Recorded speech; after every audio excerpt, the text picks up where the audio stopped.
Allah Azza wa Jal continues the subject after the description of Jannah yesterday, back to the Quran. The ayah before was actually about the Quran also, and Allah Azza wa Jal had given the challenge, إِن كُنتُم فِي رَيْبٍ مِّمَّا نَزَّلْنَا عَلَىٰ عَبْدِنَا فَأْتُوا بِسُورَةٍ مِّن مِثْلِهِ. If you're in any doubt about what we've sent down on our slave, then produce anything of its like, anywhere near remotely of its like, or its likeness. وَادْعُوا شُهَدَاءَكُم مِّن دُونِ اللَّهِ. Now, on the one hand, the challenge was, you can't produce anything like the Quran. But just because they couldn't produce anything like it, and they couldn't come up with an alternative, doesn't mean that they're going to stop attacking the religion. So if you can't provide an alternative, the only thing left for you to do is now attack what they have. Criticize what they have. Yeah, fine, I won't meet the challenge, but come on, it's got so many problems. So actually you'll find this second tier still existing today. And what's that second tier? Well, we can't produce something like the Quran, so let's just keep on criticizing it, finding things in it that we can poke fun at, or say, how does this make any sense? How does that make any sense? That mentality still exists to this day. One more thing to say, actually, in recent times, actually, this happened, in my experience, this happened when I was a college student, and I was just starting to learn some Arabic, and I remember, this is so old, this is when the internet was new. So this is like back when GeoCities pages were popular, for some of you who remember, right? And then somebody some university students at Georgetown University put up a web page that said, because Georgetown has an Arabic program, a bachelor's degree in Arabic, a master's, and a PhD in Arabic. These were master's level students of the Arabic language. And they said, we've, as our class project, we produced a surah like the Quran. And they put it up on GeoCities. It was an Uthmani script. Everything rhymed. It looked like the Mus'haf. And it read like the Mus'haf. And they said, look, we produced a surah like the Quran. And, then there have been other attempts. People have done this and said, okay, look, the Quran issued a challenge. And here it is. My response to the challenge. Here's a surah. And then they have several people come along, other professors, other colleagues, other students, who are their shuhada min dunillah, who say, yeah, it is like the Quran. So Allah said, produce something like the Quran and call your witnesses. So they said, okay, here's something like the Quran and we've got our witnesses. So done deal. So that's their idea. Now, the problem is the Quran did not reduce its challenge to one thing. Produce something in Arabic. Produce something that matches its style. Produce something that uniquely matches it in context. The Quran is unmatchable from so many different angles all at the same time that it actually becomes impossible for humanity to replace. Rasulullah ﷺ is bringing about a change in this society. Is there any outside influence? Are there foreign invasions and new culture coming in and invading? No. It's just this man with an invisible delivery of the Quran, right? Now what happens in these 23 years? There are people that change not just the way they eat, but also the way they sleep, but also the way they wake up, but also the way they clean themselves, but also the way they get married, but also the way they get divorced, the way they love, the way they hate, the way they raise their eyes, the way they lower their eyes, the way they lower their voices, the way they raise their voices, who their friends are, who their enemies. Everything changed in 23 years.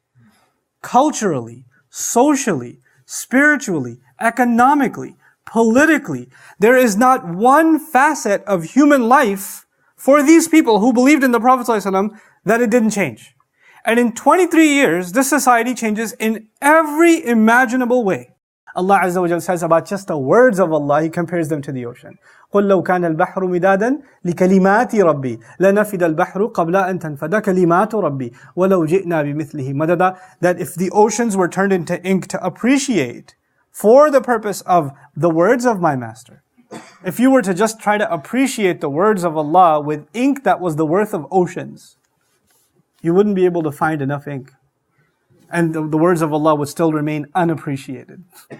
You wouldn't be able to encompass it. That's the challenge of Quran. So it wasn't met and it will not be met. That is our iman. On the other hand, criticism against the Quran will always be there. The challenge is one thing. It's impossible to meet. Well, if that's impossible, well, at least now you're upset. So when you're upset, of course, you're going to find something to complain about. Something to pick at.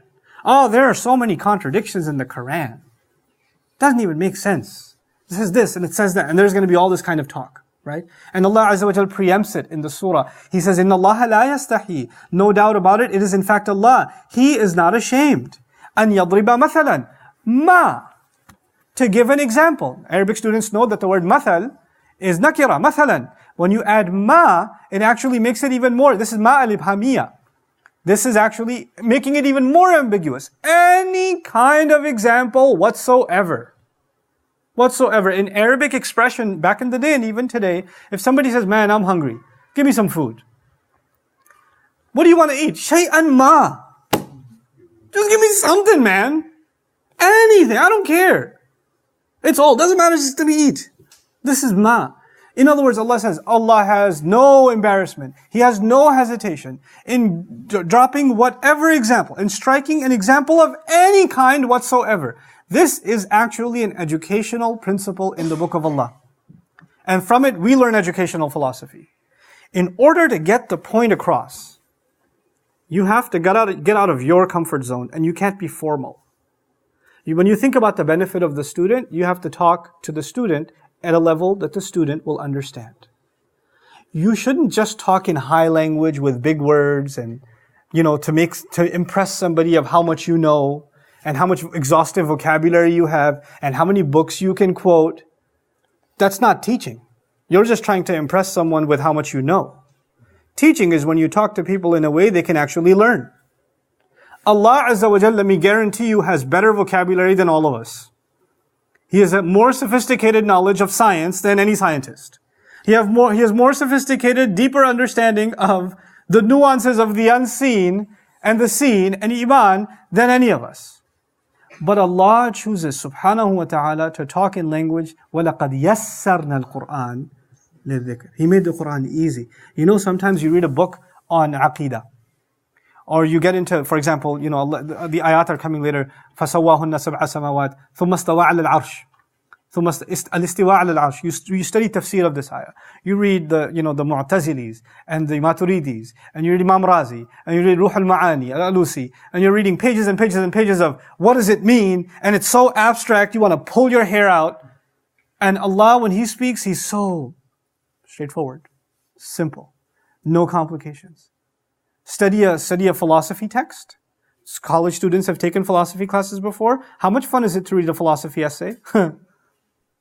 You just bang your head on a table. What is he saying? Going around in abstract circles. But Quran, Allah Azza wa Jal could have made it, because what they do, by the way. PhD papers, academics, scholars, they actually purposely make their papers more difficult because that's their way of showing off how academic they are. How sophisticated they are, using big vocabulary even when they don't need to, And this notion is actually something shattered in the Quran. Allah is not ashamed to give any example.